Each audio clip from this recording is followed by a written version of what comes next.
Welcome into the studio today. I am talking today about what is holding you back from success. What is holding you back from moving to the next level? What is holding you back from growing a really strong worship band? You can put this into any scenario. Today, we're talking about building worship bands, building teams, building volunteers. And I'm going to share just a few things with you about what might be holding you back or what has held me back in the past and what holds back people in general. Then I'm going to show you a couple things. There are links in the description for a free strategy session with me. And there's also a link in the description for ministry scholarship, which is available to anyone who wants to start training with Worship the King, and the funds are tight. Okay, so I'm going to show you all of that here in just a minute. First of all, if you don't know me, I'm Eric Roberts, and you might know me or you might not, but if you don't know me, if you're not familiar with me, I'm Eric Roberts. I am just a dude trying to be awesome. All right. And I'm trying to build my worship team at church. I'm trying to build my youth band. I'm trying to help as much as I can. I'm a volunteer at my church. And for many years of my life, I've been a staff worship leader. I've been a producer. I'm from Nashville, Tennessee now. Actually, I'm originally from Dayton, Ohio, but I moved here to Nashville, Tennessee. So our studio is now based in Nashville. So many cool things happening in Nashville. So many cool musicians, so many cool people. And, but it doesn't matter where you are. If you're being held back, then there's something you got to think about. And we'll get into that. So for all these years, I've been working on training and developing in my own students. Started out teaching private. Then I went into leading worship. And then now I'm just training and helping my church and other churches around the world build teams. One of the hardest parts that I've struggled with in the last year or two has been finding enough people, and especially when COVID hit, when everybody scattered, it was like, it really, it got harder because everybody scattered. And I was like, oh my gosh, what's going on? How are we going to get more people? How are we going to get more people involved? And that has led me through a path in my own church. Our youth group band is growing really, really good. Our main church band and our tech teams are growing really good. Here in my local church, I'm the media director and one of the just fill-in worship leaders for the big stage. And then I'm the youth worship director. So I get a lot of chance to train and get involved in people's lives on a level of, hey, you want to get involved with this, and here's how you can do it. And so that's what's led me here. But what is holding you back? What's holding us back right now overall? Just trying to find enough people.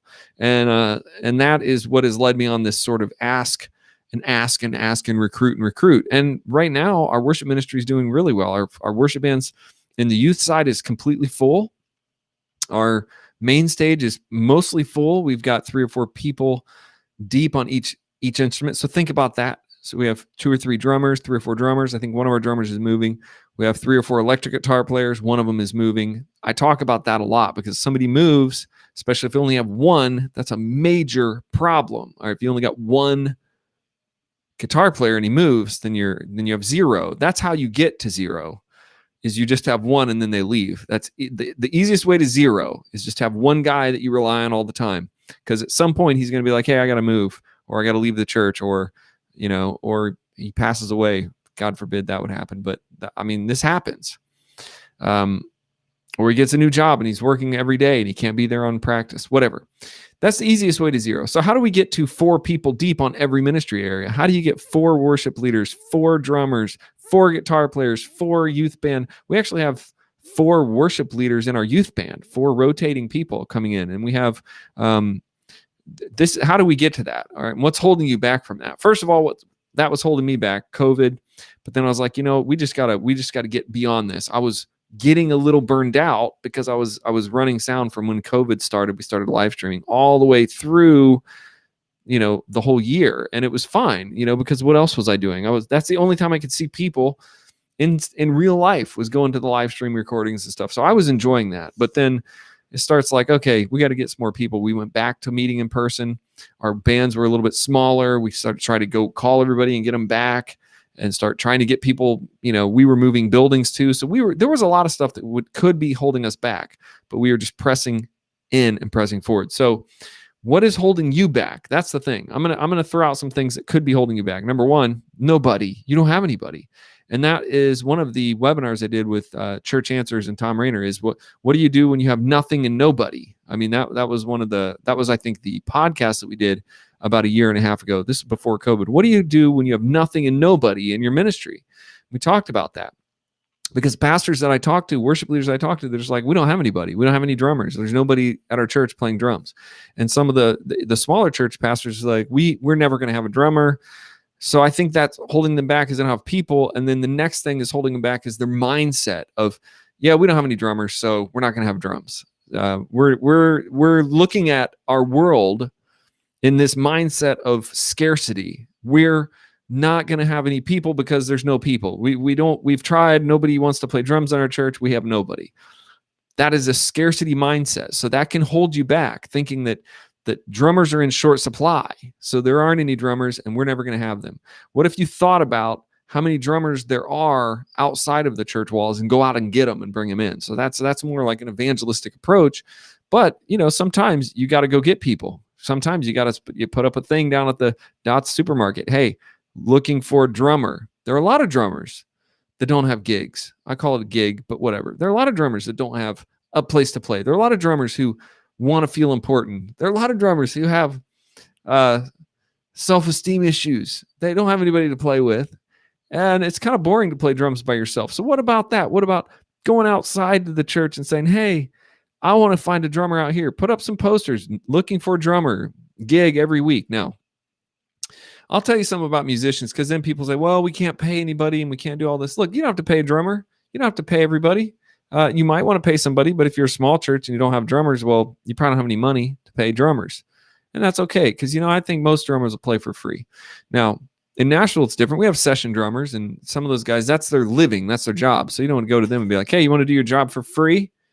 Maybe they're like, no, I don't want to do my job for free. I need a job. It's my job. So, but in most places in the country, there are drummers everywhere just looking to play with people, and some people want to just donate to the ministry. Okay, even some of our session drummers here in Nashville will donate sessions to our church, and they won't charge our church, and they play with us. Isn't that amazing? That's amazing. That's a good thing. So you can ask, you could even ask a session drummer, hey, I know that's your job, but we're small, we don't have a lot of money. Can you play with us once a month? You get 3 or 4 people like that, and there you go. You got 4 drummers. All right. So scarcity could be holding you back, or the scarcity mindset, the mindset that there are just not anybody out there to play, so you don't have anybody to play. Now, as a worship leader, I've been in scenarios where band members have quit, people have quit the church, people have quit the band, people get upset, people leave, their family gets hurt, they leave, whatever happens. I mean, church stuff happens in church, right? It's going to happen. You're the worship director, worship leader, so you've got to figure out, well, now I need more people, and I need to hopefully not make those people mad, or hopefully they don't get hurt and leave. So you're trying to build cohesive long-term relationships, but everything happens, and sometimes you're looking like, well, I got to get some more people. Scarcity mindset will hold you back. And the other thing I hear from a lot of pastors, a lot of worship leaders, a lot of people who are like, well, we're trying to build a worship team, but we don't have one, is they're saying, we don't know what to do. We don't train. We don't have anybody to train anybody. We got a drummer. He's kind of playing some drums, but he doesn't sound right. So he's just out there making noise, and we don't have anybody to really teach him how to play drums. He wants to play drums, but I don't think he's very good. So then it's kind of like they go behind that person into the board meeting or into the staff meeting and say, hey, Billy Bob's out there playing the drums, and it's kind of bad. What are we going to do? And they're like, we don't know. Maybe he's just not good at drumming. Okay. All right. So there's a lack of training. So let's talk about that. That's one thing that I can tell you, that Worship Band Builder, and this is not a promo. This is literally what I do. Okay. This is not a promo for a product or anything. This is literally what I do with my band and my church and everybody. This is literally what I'm doing. So worshipbandbuilder.com, we have training for each one of these sessions. You could get Billy Bob, the Drum Foundations login, and say, Billy Bob, hey, you need to get into involved in learning how to play drums for worship. I mean, right now it sounds like all you're playing is like a rock and roll beat. We don't know what you're doing. People are complaining, and I don't know what to do. So Billy Bob, we got you some training. We invested some training videos. I want you to watch these. Now, drum foundations taught by myself and Brent Nussbaum, pro drummer, played in a mega church for like 15 years. He's going to know how to talk to Billy Bob about drums. And that's the thing. Pastor, worship leaders, sometimes you guys don't know how to talk to the drummer and you don't know what to say to the drummer other than it doesn't sound good, but we're not sure why. So I do hear that a lot. There's just like, we have a couple people, they want to play, but then I get on the phone with some pastors and they just talk about how the problems are happening. There are lots of problems that happening in that area over there, that music area, that they don't know what to do with it. They don't know how to really go in there. And so you're a pastor, you're not a producer. So we come alongside you teaching all of these sections, audio and live stream, music theory, electric guitar, worship leadership, bass foundations, drum foundations, piano foundations, vocal foundations, and guitar. All of these will help people get beyond that sort of strummy yuck sound that they got that maybe sounds weird, or into an actual worship sound guitar player, or they'll sing more like a worship singer, or they'll play piano like a worship piano player. This one's tough because a lot of piano players only know how to play classical music. That's the way they were trained.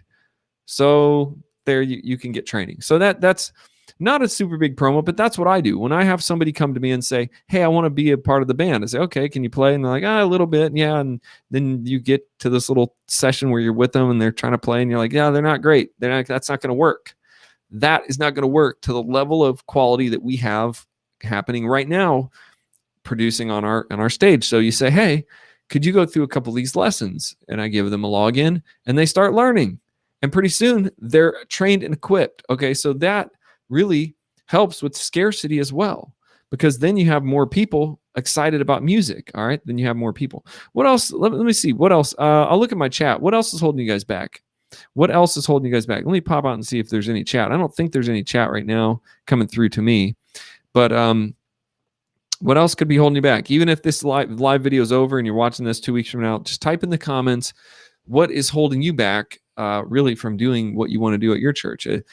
I'll tell you what else holds me back is money, because sometimes they want to do a lot of stuff. They're like, yeah, I want to do all this stuff. And they're like, okay, well, let's do it. It's going to be like $3,000 for these pieces of equipment to make this happen. Okay. You want to be able to use tracks. Well, now you need in-ears, and now we need, an extra $3,000. And they're like, well, we don't have $3,000. That's not the budget this year.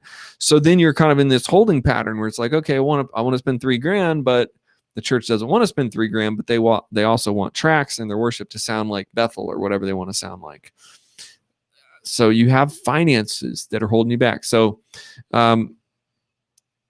yeah, I don't know how to get more money. That's a good chance. We need to go back to that old video. Do you want more money? Sure, we all do. It was back from the 90s. Anybody remember that? Do you need more money? Sure, we all do. So that's kind of like what happens. I ask my pastor for money randomly just to try to loosen him up a little bit. Like, hey, can we have this money for this much? He's like, no. Talk to the budget team or whatever. So I just like to ask and you shall receive. Ask some people for some money. Go ask some people in church for some money. Go donate some of your own money. Go do whatever you got to do. Get a vision for what you want to see, and then start moving forward. Maybe you can't afford $3,000, but maybe this year you can afford part of it. Then next year the other part. And so I know that in ministry, don't just stay there being held back by the fact that you don't have $3,000, because you can still be building skill in your team. You can still be recruiting people. That's free. To recruit people is free. You can still be moving forward without the $3,000, and hopefully put that seed into people's minds. Like, we're trying to build in-ear monitors. Maybe you're going to get a band member that's going to join and go, hey man, I'm willing to donate a monitor system to the church because I want to play with monitors. I want to do in-ear monitors. And he's like, got a pretty good job. And he says, we're looking to donate some money. And there it is. So God will provide. And it happens. It's happened to me in different times. Sometimes the church is stacked up with cash, and they're like, yeah, we'll give you $5,000. You show us what you want. You got to ask though. You got to ask. You have to put it in front of them and ask them, hey, I want this equipment. This is important. This is part of the next step of our worship ministry. Hey, can we have this much money? and ask for more than you need. Ask for extra. And when they say, no, there's no way that we're going to spend $5,000 this year, you say, okay, well, can we do 2,500 this year, 2,500 next year? You got to learn to sell, learn to negotiate. Negotiate with your pastor, negotiate with your worship leadership team. Talk to them about, why you would want to spend this money, what it's going to do for the church, how it's going to grow the church to spend money and invest in new equipment and better equipment. Because that's one thing I hear a lot is we just don't have the equipment. We don't have this money. And I feel that same way too. When we moved buildings and moved everything around, I mean, we had equipment in our old building, but we want to do better stuff in the new building. We want to do bigger stuff. So now we're like short microphones, we're short cables, so we're like just a little at a time, we're chipping away. And I think we're almost there, at least to where now I don't have to go downstairs and steal mics and cables off the main stage for the youth stage. So we've kind of got to where now we have 2 setups, and it's taken me like 6 months or a year. And I've spent some money. I've spent some of my own money. I've donated some money to buy some stuff. It's like, oh, we need more mic stands. Okay, I can buy a couple mic stands and leave them there. I brought some of my own gear. Look, find musicians that have gear and say, hey, man, we're looking for some of our sound guys. Sometimes they bring extra mics into the church. I'm like, here, use these for a couple months. These are better than the ones you got. Okay, great. Get more people, get more excitement, get more people, and get them bringing in more gear. Be like, hey, can you bring your bass amp? Yeah, one of our bass players in the youth group brings his bass amp. We don't have one up there. We can't afford $500 for a bass amp right now for the youth band. So we start asking people, hey, can you bring your amps when you come? Hey, can you bring, my drum sets up there? Okay, so anyway, budget, money can hold you back, but don't get stuck there. Don't get stuck there. Media, technology holds everybody back all the time. I mean, even us who are good at it are always struggling with it to get better. And so maybe it's not holding us back, but it's definitely on our minds. Like last week, we have everything going down. Everything's fine. Our live stream went offline last week because our internet company or something, the router just janked out on us during Sunday, and we didn't really know it. And they were like, yeah, the Wi-Fi's been acting weird, and it acted quite funny on Sunday. It didn't work. So even if you got all this stuff set up, technology's there to knock on the door and be like, hey, you're stupid. Hey, stupid. I'm here to mess you up. That's what technology is going to do. But if you're training and looking forward and setting up and making stuff happen, you're less likely to have problems with technology. For example, for next Sunday, our stage is already set. After Sunday, our tech team sets up for the next week. It's already like plugging in, labeling, everything's ready for next week already. So we have rehearsal coming up on tonight. It's already set up. And then for Sunday, our guys are there early on Saturday and Friday setting up systems. So they're kind of, if technology is holding you back, you're not spending enough time on it. Spend a little more time on technology. Spend a little more effort. Get a little more people trained. And if you want help, go to Audio Livestream Foundations. We have help. Here's where I will tell you that you can get a free strategy session with me. So you can talk through your problems. Okay, that's perfect, right? You go to this website, worshipbandbuilder.com, click on free strategy session in the top bar, and right here, just let me know what's going on. What's your role at church? What kind of training you need? And tell me where you are right now and where you want to be. All right? Maybe just talking to a friend. Maybe just talking to a friend. I know we're maybe not personal friends yet, but we can become that. Maybe just talking to me and letting me know, here's where we're at. Here's where I'm struggling. Maybe I can say, oh, you know what? Make a plan.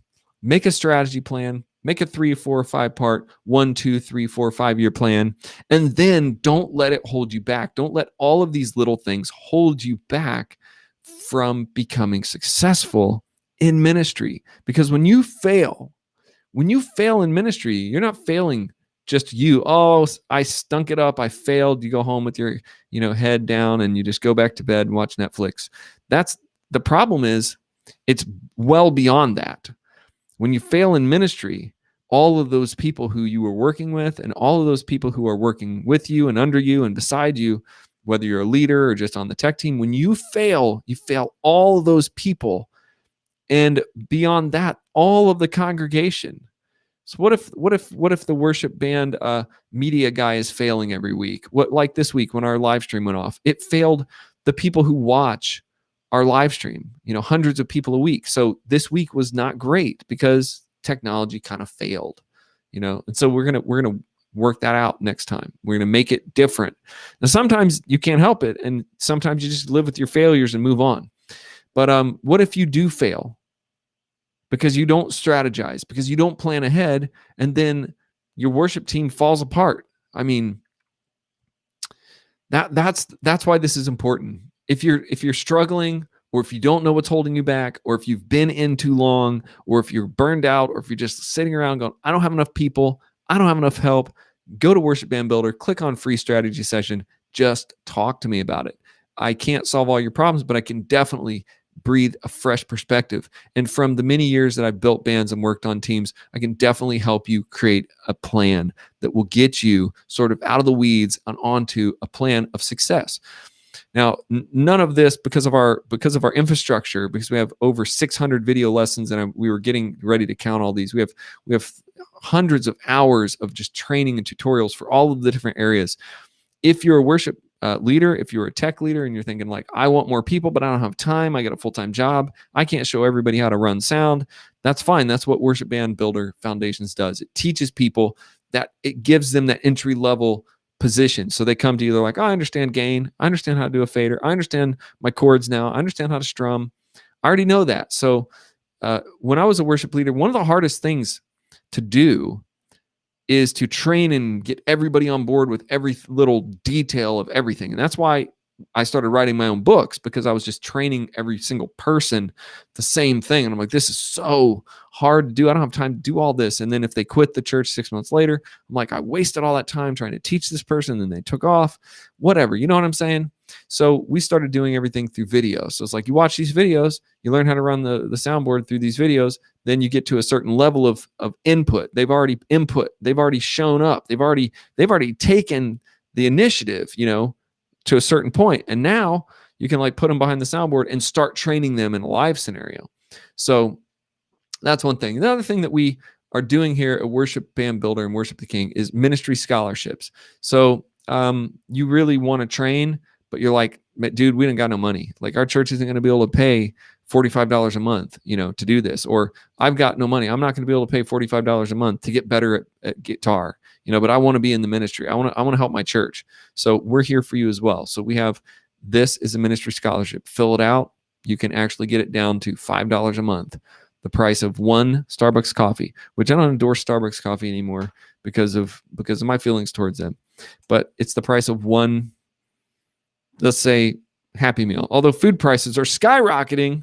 So, I mean, like $5, I'm not even sure $5 will get you one meal at McDonald's anymore.